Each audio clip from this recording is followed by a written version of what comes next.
Do not adjust your television. What you are about to experience is stranger than fiction.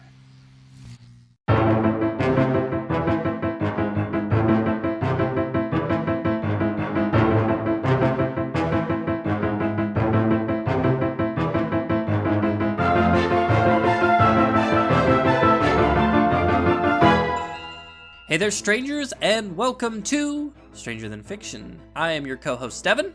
Hi, I'm Heidi. And you are joining us as we explore episode 3 of Stranger Things Season 1 called Holly Jolly. Oh. Yeah, a little double entendre. Clever. With Holly and, the Christmas lights. So, if you are new to our podcast, we are the duo behind the YouTube channel Channeling Spirits, where we explore all things spooky and supernatural, but we also have been covering the first season of Stranger Things, going into the real-life inspiration In our podcast. So we are on episode 3. Last episode we did a brief little detour and we did our top 10 scariest films, but now we are back checking out episode 3, and I did want to just do like a brief little aside. So on episode 19, I believe, maybe it was 18, we were talking about Will Byers, the father of Will and Jonathan, and that actor who is Ross Partridge. And we were talking about how in The Lost World, he plays a character called Curious Man, and we were curious on who that was. Since we recorded that, we actually happened to watch The Lost World. Not like just coincidentally, because that's my favorite of the Jurassic Parks. Yeah, so we just so happened to see that he plays on the subway with Ian Malcolm. There is a man who looks like Bender to me. Yeah. Like he looks like he's dressed exactly like Bender from Breakfast Club, not Futurama. Shut up, baby, I know it. Yeah. And I guess he's curious with Ian Malcolm, and he's like, I believed you. Rah, dinosaurs. And he's being a sarcastic POS. Not gonna lie, though, I found him attractive.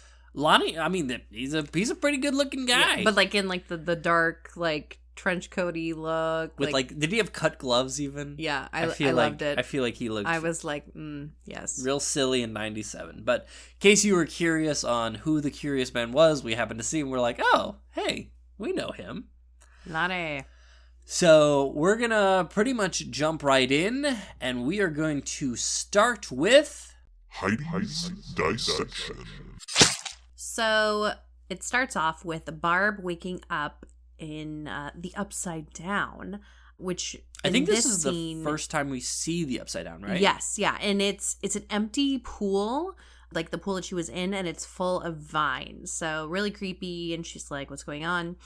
And then it's dark. There's like weird particles in the air. Yeah. It's kind of like snow or dust or skin. I always think of it as skin. Oh, that's even more unsettling. Yeah, well, I mean, that's what dust is. I was like, what do you think dust is?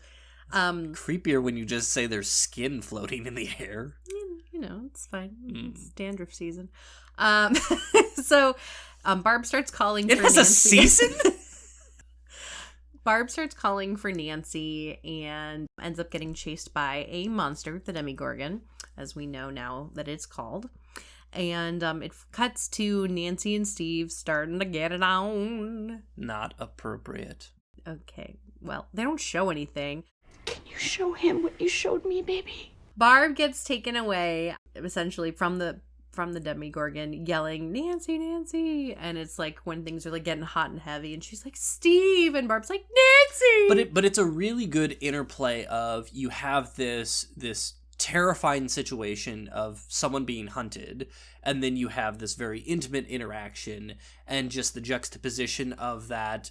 You know, it's very Anos and Thanatos, like, you know, this love and death right next to each other, both exhilarating, but in very different ways. So I loved that interplay of, like calling out a name and calling out a name. I often do it while my friends are getting murdered, so. Oh, well, that's why you don't have any friends left. R.I.P. JR. Oh, what? Why did we kill off JR? I don't know. Okay, so while Barb is trying to get out of the hole, Steve is trying to get in it. Yeah. I can't believe you made me write that. Yes, I did. Yep. So anyway, it's the morning after, And Nancy tries to wake up Steve, who is apparently, like, unconscious. I don't believe that. I feel like it was one of those, He like, was just like, bye. money's on the dresser, like, just get out. Just get out. Like, you Yeah. knew what this was. She's like, Steve, bye, Steve. And he just, like, he's like, yeah. Yeah. And so he's knocked out, so she just leaves. And she sneaks into her house. And it's, like, early in the morning. Oh, see, I thought it was late at night. No, because she says... We agreed on 10. After the assembly, some people wanted to get something to eat. The thing was supposed to last till 10, so I'm sure it's probably, like...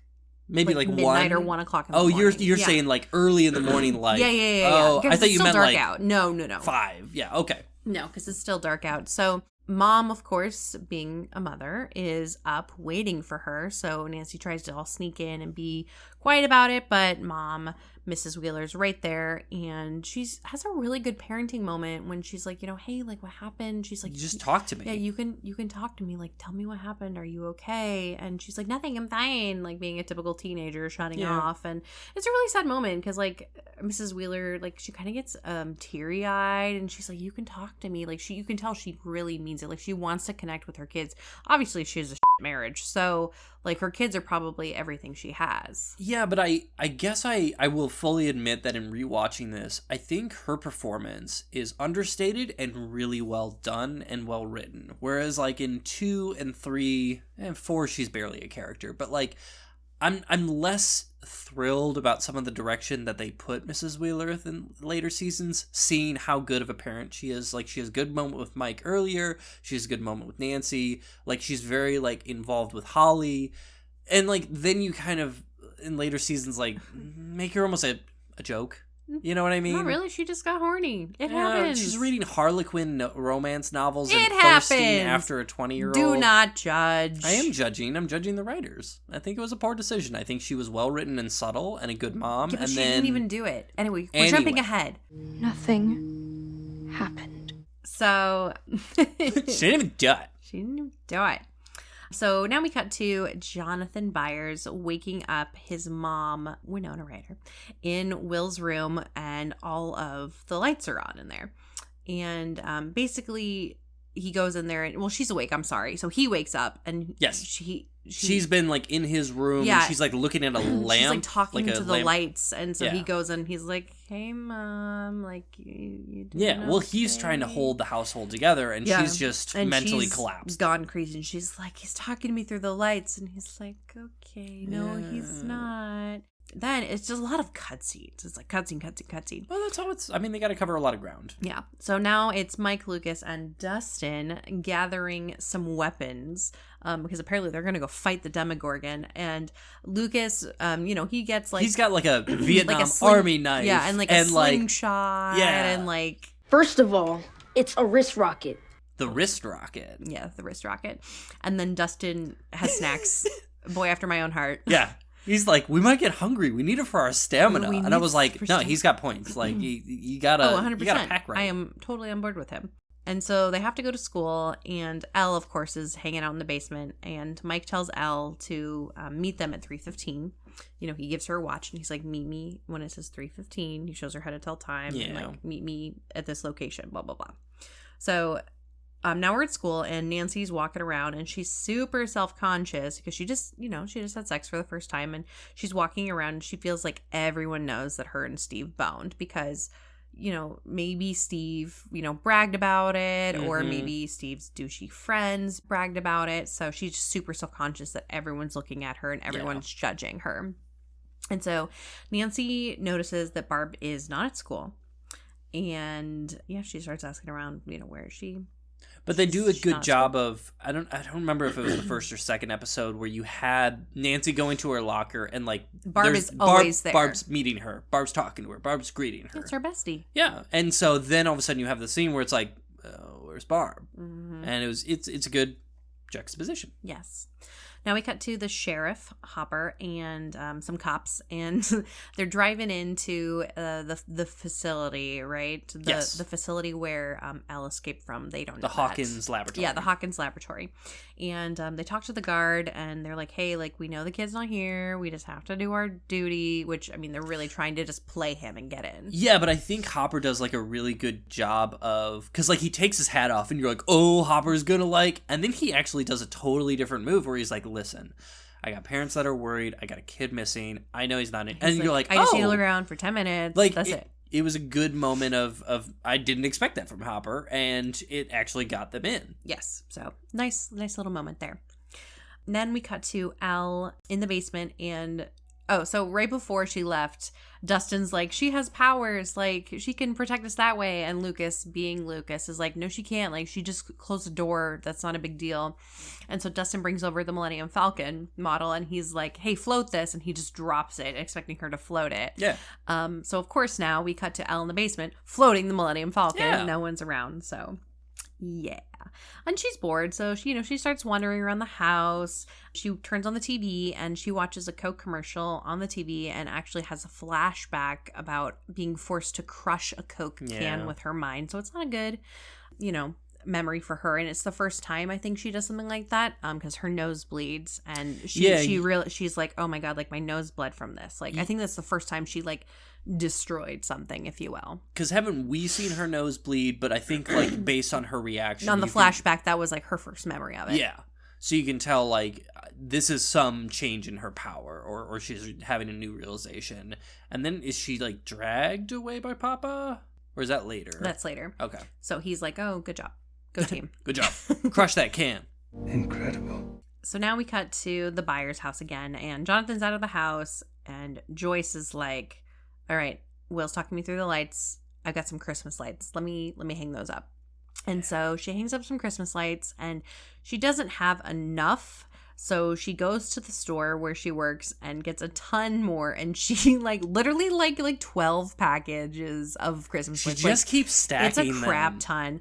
And then her boss kind of looks at her like, Joyce, and she's like, just ring me up. Yeah. And like he's it's a wonderful moment of I am broken. I'm stealing these. I don't care. I will go in debt. You can fire me. It doesn't matter. I'm taking these. I need my son back. And it's a great moment of comedy. Yeah, and so he just lets her take all those lights. Now we're back at Hopper looking around the building, and he asks to look at the security footage, right? And yeah, because they see a drain, because that's like, what made them want to say, well, he could have crawled through this drain. Do you have any cameras? And can we see the footage? Yeah. So they're like, yeah, sure. You can see the footage. So, of course, they see the footage, and there's nothing on it, right? They fast forward through it. Nothing happens, right? And they're like, okay, well, that's that. And as they're leaving, Hopper says to the other cops, he's like, on that night it rained. I didn't see any rain on that footage. Yeah. So clearly they're hiding something. They're lying to us. But again, Hopper's really smart in not showing his hand and just kind of being a good detective of like, I noticed it. I'm not going to say anything because now I kind of know that whatever game they're playing, they are covering something. Exactly. Now we cut to a flashback. I don't know if it was no, it wasn't a flashback. It was like after they left, because they talk about Dr. Brenner running the facility, and it has the gooey hole in the wall, and you see Dr. Brenner being suited up in the hazmat, and apparently he's about to explore it or go in or something like that. Gotcha. So Elle is still bored in the house. Okay, I'm bored in the house and I'm in the house, boy. Bored in the house and I'm in the house, boy. So Elle sneaks into Nancy's room. She's poking around and she looks at a photo of Nancy and Barb. And I think she kind of realizes, I don't know if she's like, oh, maybe Barb's not here. Barb's in the upside down. I don't know what that was, but she focuses on Nancy and Barb. Maybe it's just the friendship. I feel like it is a narrative device of, we know Barb is missing, and this allows us to be informed of that. I don't think it's necessarily Elle processing that information. That's not what I got. Okay. Now we're back at school, and Nancy's eating lunch with the douche couple, as I call them. Yeah. Steve's douchey friends. I hate them. They're brilliantly cast because yeah. you look at them and you're just that ugh. kid, that guy, I would hit him with my car. But I cannot stand him. They are so well done because they're just kudos kind of to the actors. slimy and sarcastic, and you see them and you're just like, you are You're the insufferable. worst. Like you're going to be awful human beings when you grow up. Don't populate the planet. That's kind of how I felt about Steve by extension, though. And so that's why I think they are really well done, because their swarminess, like, transfers over to Steve and some of Steve's pretty bad actions. Like, I'm not even going to wake up to, like, say goodbye to you. So, like, I think they're really good characters. For sure. And so they're talking about how Nancy and Steve were doing it and porking. Oh, Steve. Oh, Steve. Oh, Steve. Oh, Steve. I'll have what she's having. And being real loud about it. Nancy, you know, she gets all embarrassed. She's like, shut up. You know, like, I don't want people to know. And so, yeah, womp, womp. So now Dustin, Mike, and Lucas they're looking for rocks, right? For the slingshot to fight the Demogorgon. The monster killer. And, of course, their douchey people show up, the bullies. Yeah. I hate them as well. So they show up and they're But again, being mean for to child them. Younger actors, very well acted. No, for sure. Like, it's super good. You don't feel you like... get upset. I get upset. Because you're like, I remember those kids in school. Oh, they absolutely. acted like that. They were terrible, and they say some pretty mean things, especially about Will, that are upsetting to me. Mm-hmm. And so they trip Mike, of course, because they're mean, and I just put so rude in all caps. Now we focus on Jonathan. He's developing his creeper photos that he took the other night. Yes. Of the party. He's in the lab. The school dark room. Yeah, and he's developing these photos, and a girl comes in who's also a photographer, and she's like, oh, you're developing your photos? Like, I'm going to develop mine too. And she notices the photos. No, it's the redhead of the couple. No, it's not. It's not? No, it's not. It's a redhead, but that's like friends. But that's, I thought, how then she informs and she tells her boyfriend. Just tells them. And then that's when they confront him later. No, different redhead. I promise. Okay. I will bet you money. I'm not, nope. Because I'm right. So anyway, she looks over and she sees like the creeper photos, right? Mm-hmm. And you can tell she's uncomfortable. Jonathan notices that she saw, and so he quickly takes them down and leaves the room.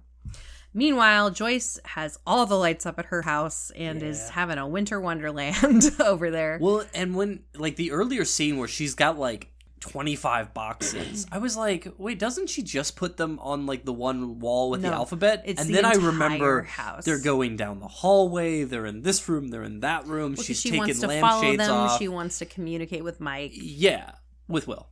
Oh, sorry. Once again, you always do that. just I don't know why. changing their names. I'm so sorry. Noah, if you're listening, I'm so sorry. He's not listening. I know you will. I know. So Mrs. Wheeler shows up, trying to be just a nice neighbor. She shows Maybe up. she have like a pot roast She's got a or something. casserole. Yeah. I brought you a casserole. Oh, thank you. Ugh. So she shows up with a casserole and she's got Holly with her and she's like, hey Joyce, I made you a casserole. And like even there you can tell with Mrs. Wheeler, she's like, I regret this immediately. I want to turn around. I want to end this conversation. But she's like, I'm too polite to just walk like, away. Sure, come on in, Karen. Yeah. Her name is Karen. Oh, is it really? It's Karen Wheeler. Oh. So now the cops, they go to the library and they want to, look up more about that research facility. And I think specifically Brenner, or they happen to stumble on Brenner and some of his background. Newspaper clippings. But first, they go to the librarian and they're like, hey, like, we need to look up these clippings. And the librarian's like, you didn't call me back to Hopper. And so the cops find out that he did the librarian well, and I didn't call her back. Thought it might be the woman from a previous episode, but I'm pretty sure it's yet another woman. Listen. So Hopper's getting around Hawkins. Hopper's hopping.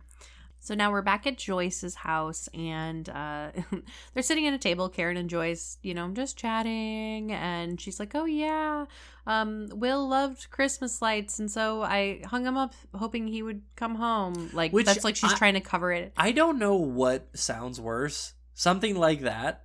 Or just like straight up being like, I'm following lights around because I think my ghost son is here. I think that one's the worst. I don't know. No, it's I'm still pretty weird to be like, option. I love Christmas and so did he, so I'm going to put them up. It's silly, I know.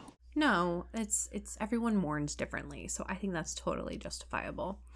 Anyway, so little Holly, she's bored. The adults are talking, so she gets loose and she starts seeing the lights light up. Mm-hmm. And so she follows them into Will's room, and all of the lights in there are flickering. And she's like, "Wow, this is magical." Meanwhile, the audience is like, "No, this is not a good idea." And they're going crazy, crazy, crazy. And all of a sudden, they just stop. And there's this great sound edit, like the edit. Oh my God, the sound is perfect. It's like, doom.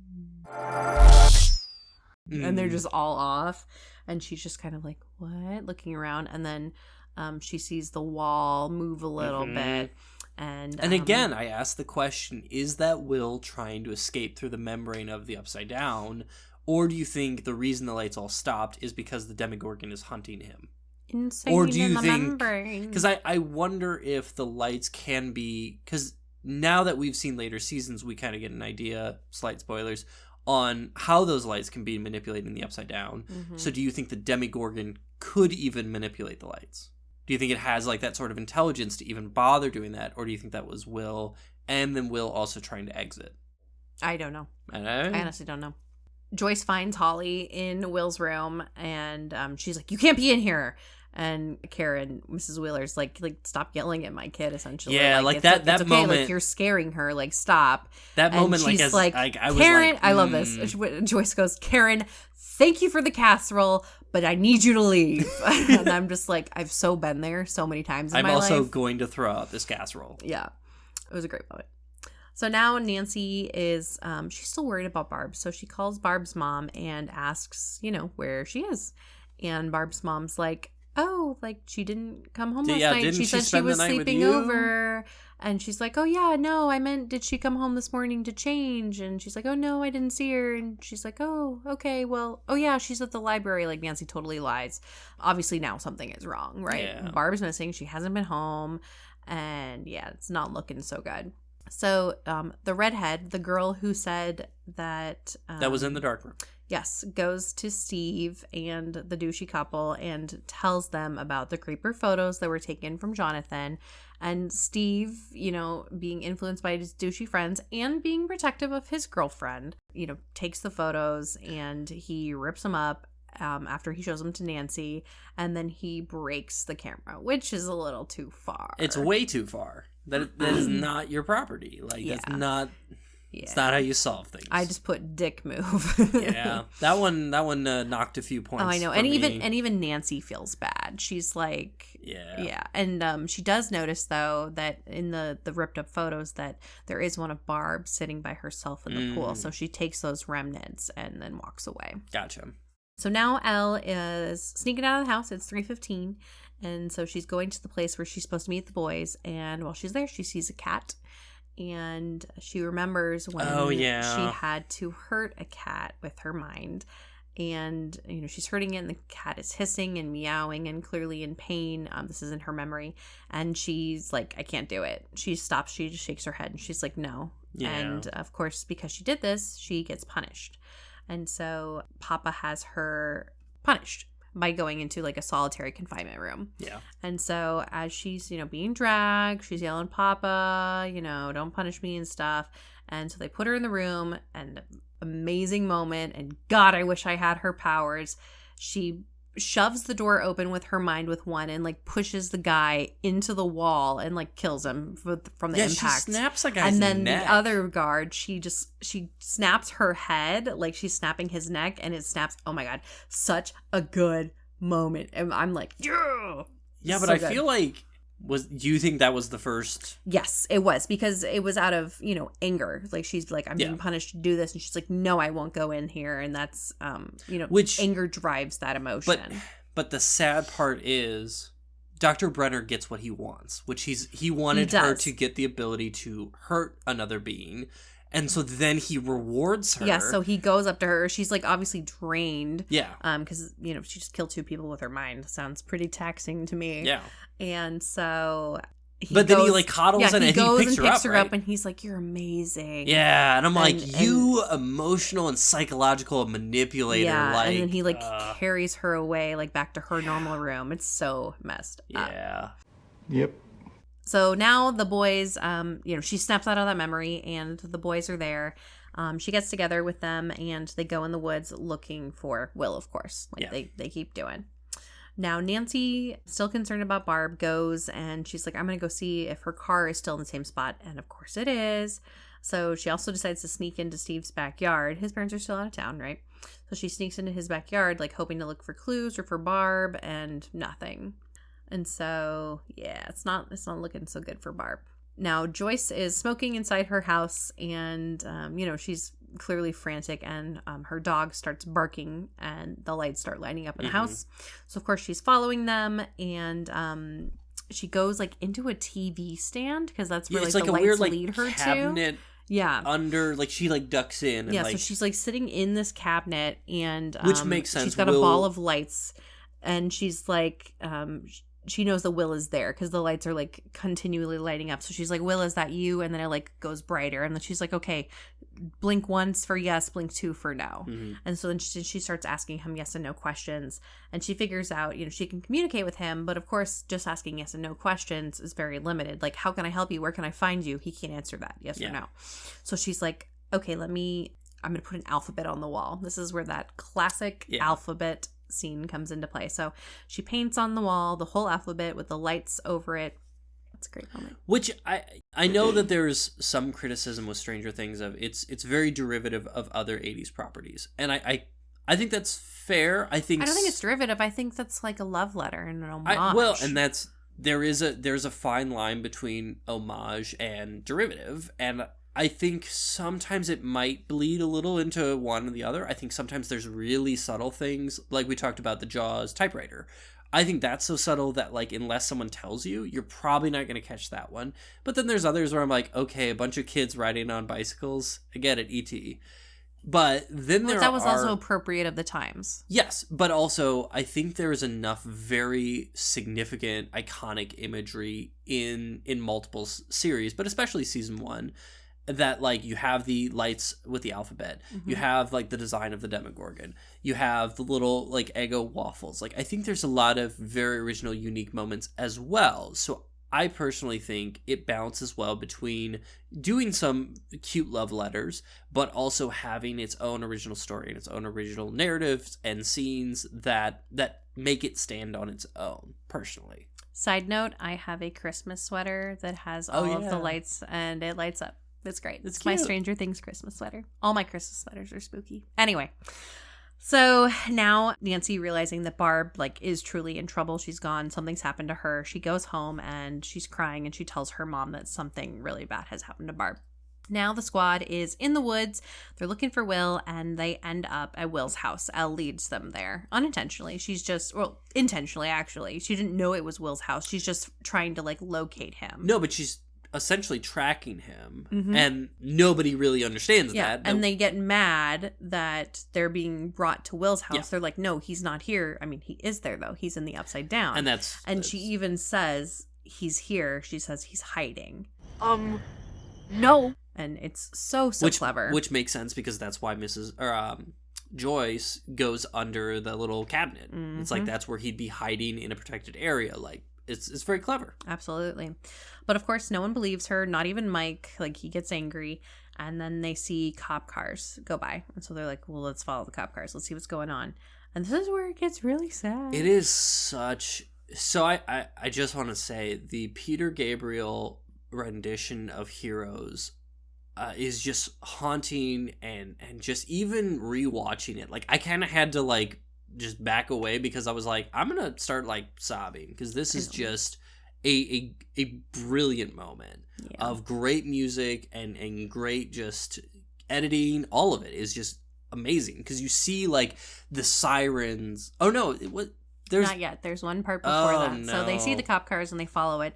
But now we're inside Will Byers' house, where Joyce is asking Will, where are you? And he spells out right here. And she's like, what do you mean right here? And she's like, what can I do? How can I find you? And then he spells out run. And then, of course, the Demogorgon is coming through the wall and it comes to get her. And so she runs out of the house and all the lights are going on. They're going crazy. And so she runs out of the house, totally freaked out, and just keeps running until she runs into, not runs into a car. There's a car there and it stops, and it's Jonathan who comes out, and she's hugging him. She's freaking out. But then it cuts to the quarry, which is where the cops are at, and the squad follows them there. And they find a washed up body of a boy who's dressed in the same clothes as Will. It looks like Will. And so everyone gets really upset because Will has been found in the quarry dead, drowned. And it cuts to all different parties hugging, and it's a very emotional end. Yeah. And I will say, like, first time viewing, like, of course there's kind of an inclination to, like, believe Joyce because it's like, well, yeah, like, of course Will's still alive. But you haven't seen him. Like, we saw Barb in the Upside Down. So we kind of get an idea of, like, oh, okay, so there's this other world. We've seen a portal. We know things are coming through both ways. But we haven't seen Will. And now all of a sudden it's like, we don't really know the full extent of the monster's intelligence. Nope. We don't know, is this something else that's tricking her? So there is, like, I feel like I really wasn't sure when I first saw this of, like, maybe Will really, maybe that's not Will. That who Joyce is talking to. Like, maybe she's not talking to her son. And, like, maybe, like, the kid that they found, like, it's Will. Yeah.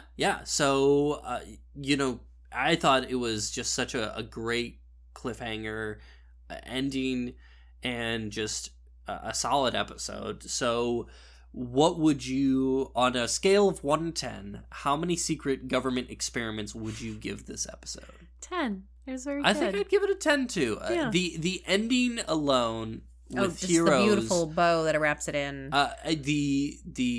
Just continual build up. There's very clever character work, and like the acting of the kids too. Like, they're crying Mike and they're at the mad. end Like, it's really good. He's kind of vicious, but Yeah. like, you understand he's hurt, He, like, and he's slaps lashing her. out. Yeah, that was we saw that. We're like, whoa, did he just like hit her in the face? Yeah. And yeah, not so cool, Will, but.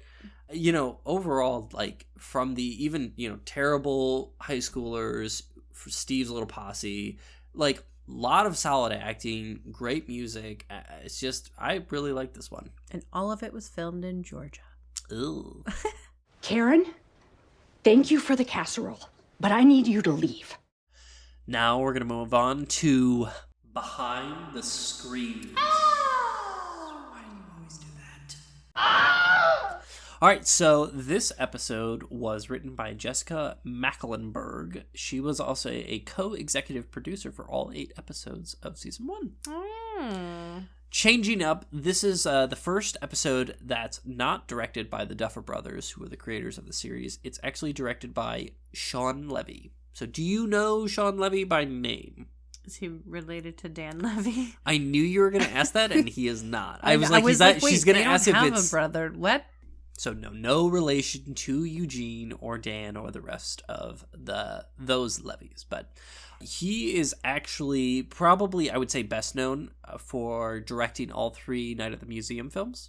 He's done many other things. I enjoy those. He recently did Free Guy, if you remember that one. I did. I watched it. It was actually cute. We both watched it. Did we? Yes. When did you... What? You put... Anyway. So he's done quite a bit. I'm not even going to go through his long list of films and television that he's done, but he is actually the reason that Stranger Things got made. He had that clout, and pretty much the Duffer Brothers had been shopping around this script, which essentially was what would become the pilot, and they were, showing it, rejected all over. They happened to get a meeting with Sean, and pretty much he's the one that got it greenlit. So without him and Thanks, him Sean. kind of vouching, so he purchased the rights, and the rest is now history. So the Duffer Brothers, as I've said before, they originally wanted to name this show Montauk, and another little connection to the real Montauk, New York, is that Spielberg actually filmed Jaws. The fictional Amity Island was filmed at Montauk. So further... I didn't know there was a Montauk, New York. Yeah. I'm going to look this up. It's Long Island. We talked about this not last episode, but 2 episodes ago. Listen, a lot's happened between now and then. I guess. So, speaking of Spielberg, I did want to have a minor correction in case anybody is listening to our previous episodes and was like, is he implying that Spielberg directed Poltergeist?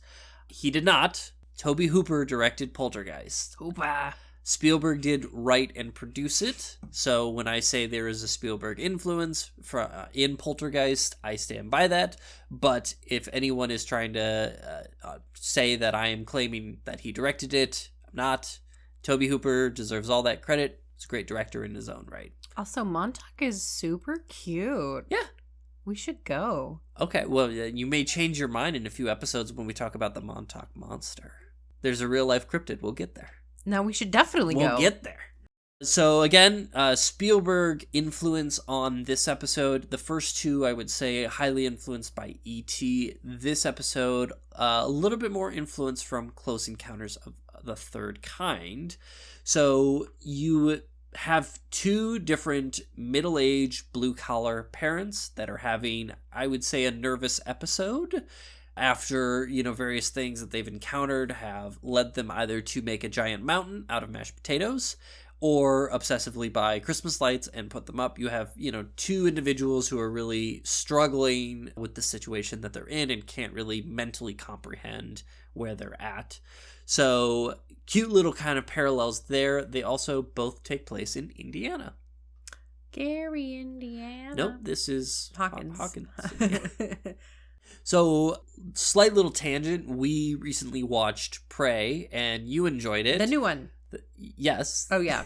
I'm sorry. Not Predator. Yeah. Mm-hmm. Yes. Which is in the Predator film series, and something that I came across is that there's an interesting fan theory that Jim Hopper might have met his end in Predator, and whether that is the same character. So you... Oh, yeah, because there is a Jim Hopper. Yes. So...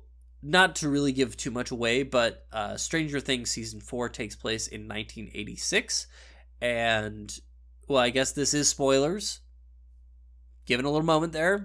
Jim Hopper is alive in Season 4. He's alive! And the film Predator, the original Predator, takes place in 1987, where another character named Jim Hopper is brutally murdered by the Predator. Listen, it's just Jim Hopper in a multiverse. Well, and there are some that have suggested that, hey, 1986 to 1987, maybe somehow Hopper, gets some special mission to go after an alien, doesn't make it out, and then, his buddy Dutch finds him. I thought it was interesting so far until I think Season 5 is going to have a time jump, which will probably negate that whole thing, but I was like... Or they could include it, Duffer Brothers, if you're listening. You want Hopper to have a terrible end off screen in Predator? Yep. No. He's gotta fight one with a giant sword like he did a Demogorgon. But someone's gotta die. If they're ending I'm sure many people. But we'll get there. Maybe. Yes. I don't know. In 2 years.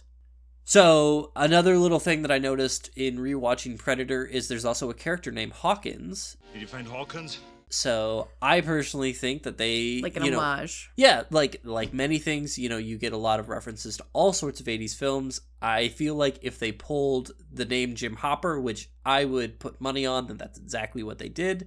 They may have also been watching or big fans of Predators, and where they're like, hey, Hawkins, that's a good name. Let's name the town that. It's cute. That's just my theory, but...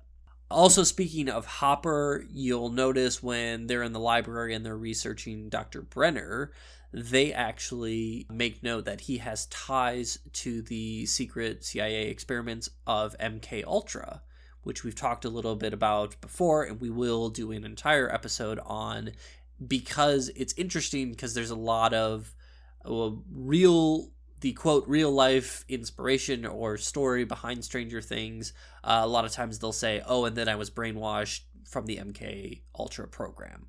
So there is, that's, they don't steer too close to, I would say, quote, the source material, but they both are mentioning MK Ultra, which I thought was interesting, little nod there. And then we have Holly, who is being drawn to the lights and the wall. She's so cute. Very similar to Poltergeist. So you have a little nod there. And then lastly, and very sadly, this is the first full episode without our favorite character, Ted Wheeler. What'd I do? Your favorite character. I think he is like blurry, out of focus in the background when at like the very end, but he's definitely not in focus. I don't think that's nearly enough Ted Wheeler. We need a lot more Ted Wheeler. So it's so far one episode without Ted. So now, the moment you've been waiting for, we're going to get to the truth. Much as you try to bury it, the truth is out there. All right, I want to hear the craziness. All right. So just a little bit recap to kind of get us all back on the same page. So we have Al Bielek, and he had watched a movie called The Philadelphia Experiment, which was released in the 80s. Viewing this made him suddenly realize that he had all these repressed memories, and some of those memories were that he was actually a crew member with his brother aboard the USS Elridge, which is where the Philadelphia experiments allegedly happened. Preston Nichols, he also supposedly worked at the Montauk base with Al Bielek in a different capacity, but they don't remember each other because both their memories were erased by, like I said, the MK Ultra process. And so they were essentially brainwashed to forget that. They pretty much befriended each other in the 70s, and that they realized that together, while they were working on the Montauk project, they developed what was called the Montauk chair. So what is the chair? Pretty much, it's a mind-reading device that was a central component of the entire Montauk project. So think kind of like Professor X and Cerebro, that it would like enhance mind-reading abilities. Like if you had natural psychic tendencies, this amplified that in some way. I think there was some electromagnets. I don't really know how it works because it probably isn't real. Science. But Preston Nichols details that his alleged work on the chair, which is in his book, and yes, using electromagnetism that would really enhance these psychic powers of whoever sat in it. Before we get to who was sitting in this chair, we need to talk about Duncan Cameron Jr. Does he own Dunkin' Donuts? He does not, but follow along with me on this journey. Okay. So when Al Bielek had his memory suddenly returned, he realized that his real name, his original name, however you want to put that, was Edward Cameron. And he worked at the Philadelphia Experiment with his brother, Duncan Cameron Jr. Both of them were in their mid-20s when this happened in 1943. So keep that age in mind. So in 1943, Duncan and Edward, they were stationed aboard the Elridge. They actually worked in the control room, which housed many of the experimental generators that were allegedly made by Nikola Tesla. They were running on Tesla coils, and they were creating these electromagnetic fields around the ship. Since they were deep inside the ship, they were protected by a lot of steel shielding, and therefore weren't subject to the weird people being stuck in the hull or having their organs backwards or some of those weird stuff when the experiments were happening. They were in a protected area. So they were okay as these experiments were going through, but they tried to shut down the various generators and transmitters when things were going haywire and people were randomly getting stuck in the middle of the ship, but they couldn't. Nothing they were doing and trying to shut down was stopping this weird experiment on these electromagnetic generators, so they decided that the safest course of action was to jump off the ship. So by doing so, they actually fell through a time tunnel that ended them up in Montauk in the year 1983. So 40 years ahead. They jumped forward in time. So obviously, what? Go ahead. What? This is... I'm not... Cue the Darth Vader. What? This is not... This is someone's truth. I am just reporting it. You can believe what you like. Man, I want whatever they're on. I'll have what she's having. Just keep waiting. Keep going along, because if you think jumping forward in time to Montauk, New York is weird, I need you to keep listening. So, as we talked about, in 1983, the Montauk Project was happening. So they encounter all these military personnel that are like, oh, these people just like fell out of the sky from this time tunnel.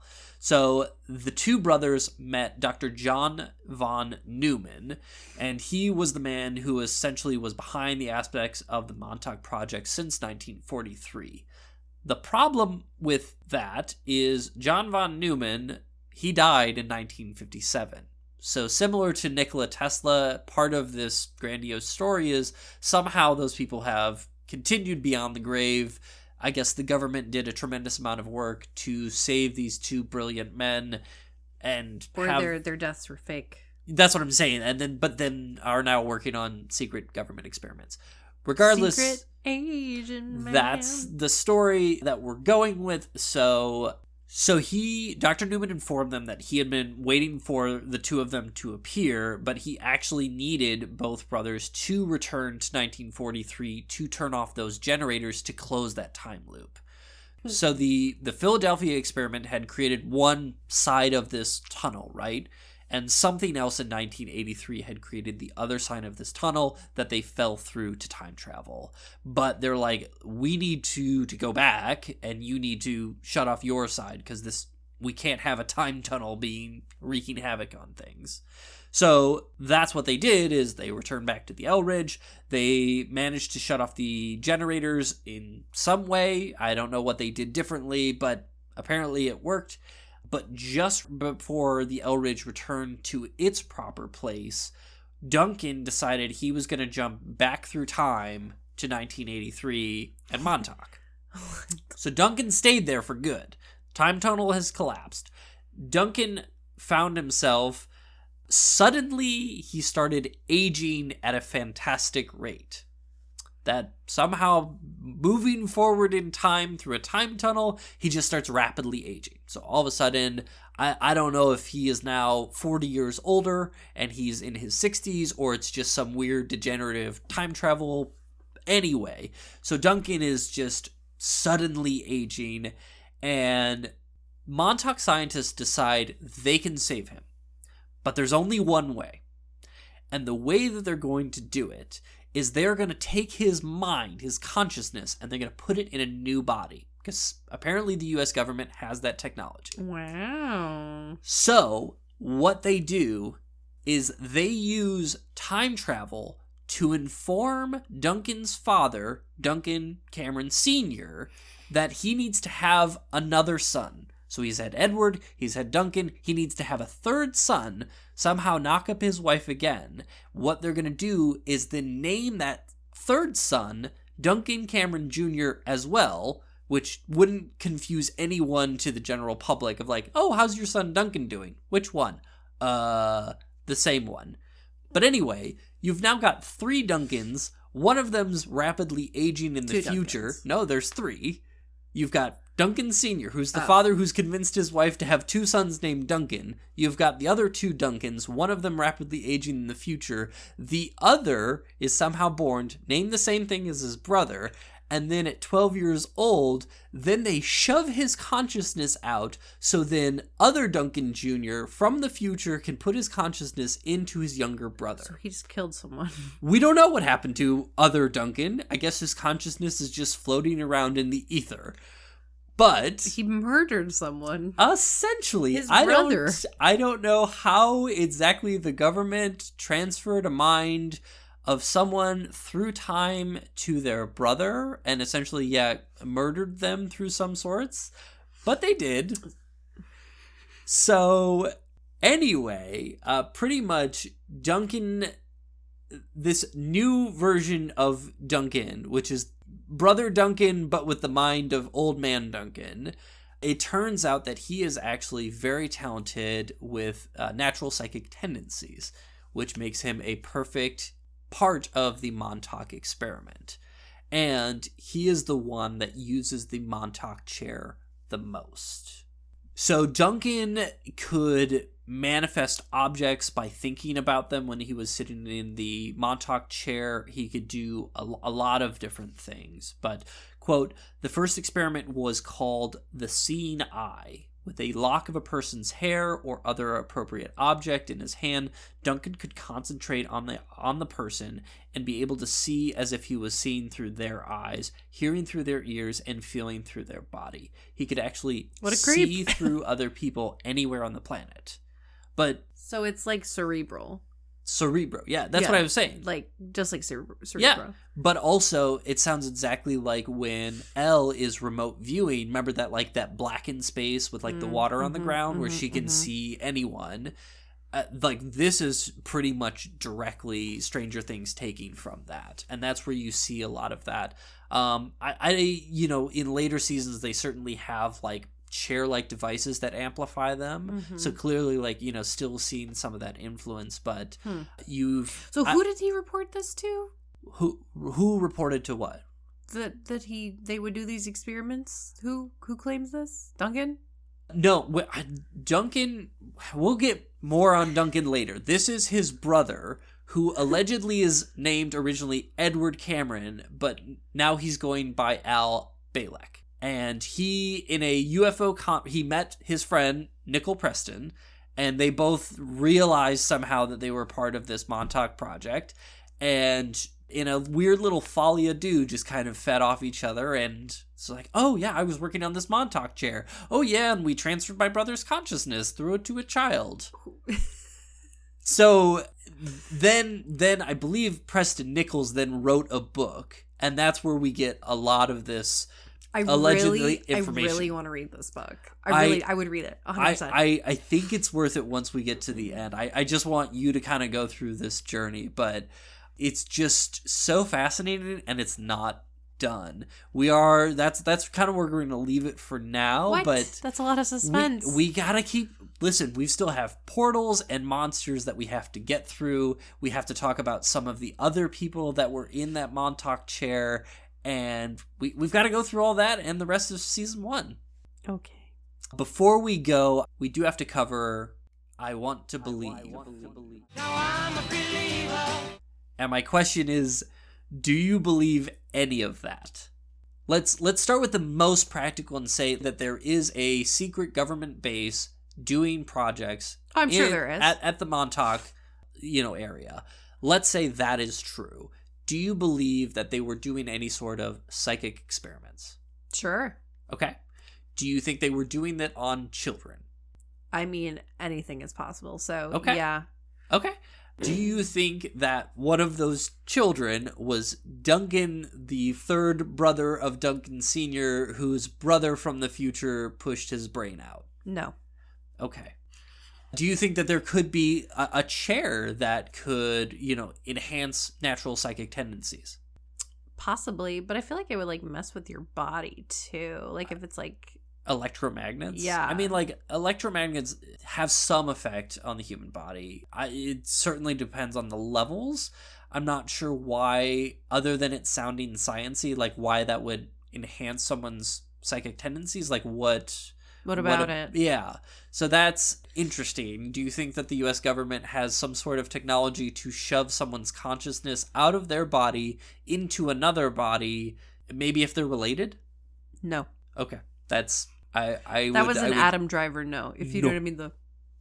That's good soup. Good soup. Good soup.